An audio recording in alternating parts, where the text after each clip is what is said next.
Vine a Comala porque me dijeron que acá vivía mi padre, un tal Pedro Páramo. Hoy quiero hablar de este libro, Pedro Páramo, de Juan Rulfo. Antes de comenzar, me gustaría invitarte a que me siguieras en mis redes sociales y a suscribirte a mi canal para que sigamos hablando de libros por aquí. Es una lástima cuando los genios se limitan a sí mismos. Eso fue lo que pasó con Juan Rulfo. Él escribió El Llano en Llamas, escribió Pedro Páramo y escribió por ahí una tercera obra, El Gallo de Oro, que pues todavía se debate exactamente qué es lo que es. Tal vez Rulfo llegó a un punto en el que él pensó que no podía superarse y por eso decidió no volver a escribir. Pedro Páramo, ¿de qué trata? Nos encontramos con una novela que está inmiscuida en los tiempos de la Revolución Mexicana y que nos va a tocar dos líneas de tiempos diferentes. La primera empieza con Juan Preciado, un hombre que está en busca de su padre, un tal Pedro Páramo que vive en Comala. Con Juan Preciado vamos a viajar a Comala y poco a poco vamos a ir descubriendo que Comala no es un pueblo común, que Comala es un pueblo muy extraño y en el que suceden cosas muy raras. Y en la segunda línea de tiempo vamos a ir descubriendo la historia de su padre, el tal Pedro Páramo, un poderoso terrateniente que prácticamente es dueño de todo Comala y las tierras a que lo rodean. Esta novela, que es muy corta y en apariencia es muy sencilla, de repente nos confunde. ¿Por qué? Porque Rulfo mezcla esas dos líneas de tiempo. Primero estamos con Juan Preciado y luego, sin aviso alguno, cambiamos a un segmento, un fragmento de la vida de Pedro Páramo y de la vida de, digamos, el tiempo de la juventud de Pedro Páramo.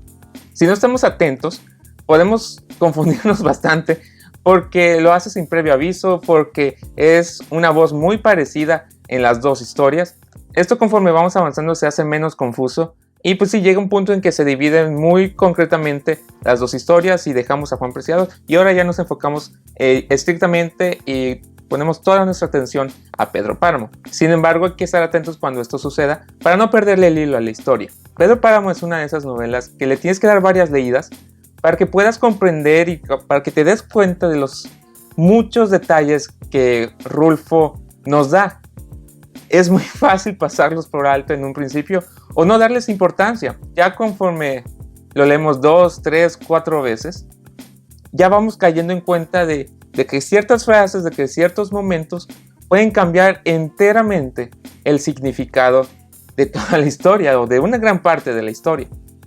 Tal vez le vamos entendiendo y tal vez vamos comprendiendo un poquito más cómo son o esta parte, estas motivaciones y estos personajes tan particulares que, aunque Rulfo no escribe mucho sobre ellos, porque lo repito, es una novela muy corta de 120 páginas, tiene un trasfondo y tiene, con lo que nos da, nos alcanza para configurar un mundo entero, para configurar el Comala, para configurar lo que es la vida en este pueblo. ¿Y cómo es este pueblo? ¿Qué es lo que Juan Preciado encuentra cuando va a buscar a su padre, a Pedro Páramo?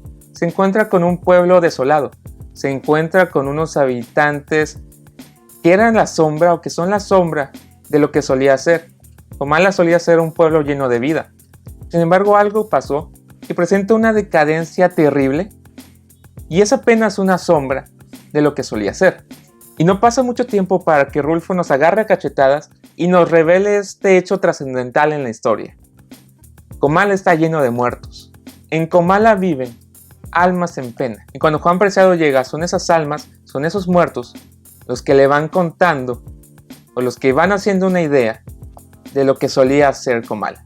Esa revelación me pareció asombrosa, me pareció fascinante. ¿Cómo es que no me di cuenta de que estas almas le estaban dando pistas a Juan Preciado? Pistas de que no son lo que parecen, no son lo que él cree que son, y hasta puede ser que Juan Preciado no sea lo que él cree que es. El hecho de que esta vuelta de tuerca nos la presente Rulfo a menos de la mitad del libro, habla de la genialidad que tiene que tenía como narrador Juan Rulfo. Como ya lo dije antes, este libro está tan lleno de detalles que están muy bien escondidos, que están muy bien trabajados, que es facilísimo pasárselos por alto, y es cuando lo vuelves a leer y cuando ya los estás buscando que van apareciendo con mucha más claridad. Juan Preciado evidentemente no encuentra a su padre, y es en esa segunda línea de tiempo, y es cuando Rulfo escribe sobre Pedro Páramo, que nos vamos al pasado, que nos vamos a la Comala que nos vamos al Comala, que está lleno y efervescente de vida. ¿Y quién es él? ¿Quién es Pedro Páramo, nuestro protagonista? Es la personificación del macho mexicano, de este hombre sin escrúpulos, de este hombre que va a hacer lo necesario para conseguir lo que quiere, que va a hacer y que va a aplastar y que va a pasar encima de la gente que sea necesaria por los medios que sea necesario para lograr sus objetivos. Pedro Páramo está por encima de todos, de sus adversarios, de sus mujeres, de sus trabajadores, de revolucionarios, de ejércitos enteros, incluso hasta de las mismas leyes del universo. ¿Por qué esta historia es tan importante? ¿Por qué esta historia es tan relevante y tan famosa? Para empezar, en el momento de su publicación, las historias de la Revolución Mexicana ya estaban volviéndose viejas. Ya la euforia de la revolución, de las luchas de la clase trabajadora, de la lucha de los campesinos, ya había pasado y ya más bien estaba muy enraizado el régimen de la corrupción, que fue lo que terminó convirtiéndose. Sin embargo, en esta época todavía la literatura tenía en un pedestal a la vida campesina, a la vida rural, digamos, a la vida de provincia del país. Se veía como este último reducto de los buenos valores, de las buenas costumbres, y que prácticamente vivir en provincia significaba vivir feliz. Lo que hace Rulfo es agarrar esa idea, bajarla de su pedestal, arrugarla, hacerla bolita, tirarla al piso, escupirla, orinarla y hacerle de todo. Rompe totalmente con este estigma de que la vida en la provincia es una vida feliz. El Comala que encuentra Juan Preciado es un purgatorio. Mentirosos, estafadores, asesinos, todos los pobladores que nos encontramos ahí han hecho algo de esto y están pagando sus penas. Y por supuesto, el mayor de ellos, aunque no nos lo encontramos entre los fantasmas que habitan en Comala, es Pedro Páramo. Aunque no lo veamos, aunque no nos lo presente Rulfo como tal, como una aparición, Pedro Páramo está ahí, está pagando todos sus pecados. Juan Rulfo también nos engaña aquí porque nos hace entender cosas que no necesariamente son reales. Al principio de la novela, Juan Preciado está sosteniendo la mano de su madre moribunda. Es su madre la que le dice que vaya a Comala a buscar a su padre, un tal Pedro Páramo. Pero, ¿es realmente su madre la que está en su lecho de muerte? ¿O es tal vez Juan Preciado el que está pasando a la otra vida? Si lo leemos desde esa perspectiva, la historia cambia totalmente y ahora sí hace sentido que cuando llega a Comala pueda hablar con todos los muertos porque él es uno de ellos, nada más no se había dado cuenta. Cosas como estas se repiten a lo largo de la historia y es lo que hace que Pedro Páramo adquiera su estatus de obra maestra, de joya de la literatura universal.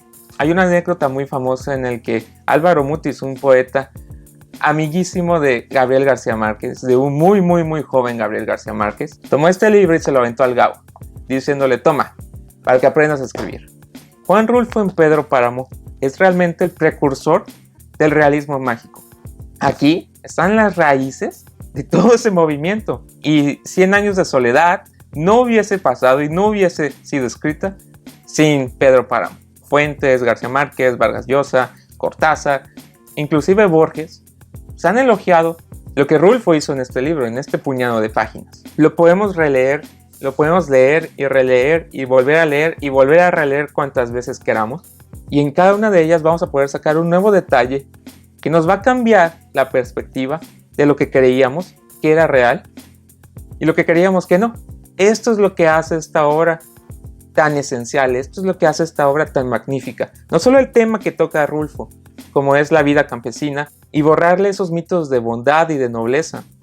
Lo que hace Rulfo es dejar de idealizar a estas personas, dejar de idealizar a esa provincia y bajarlos a nuestro nivel, bajarlos a un nivel terrenal, a un nivel más humano. Campesinos, indígenas, descendientes de indígenas, que por mucho tiempo han ocupado el último eslabón y siguen ocupando el último eslabón de la sociedad mexicana. Y al liberarlos de ese mito, lo que Rulfo hace es traerlos al nivel del resto de los mexicanos. Lo que Rulfo hace es liberarlos de esas cadenas y decir: ¿sabes qué? Estas personas son exactamente iguales a mí.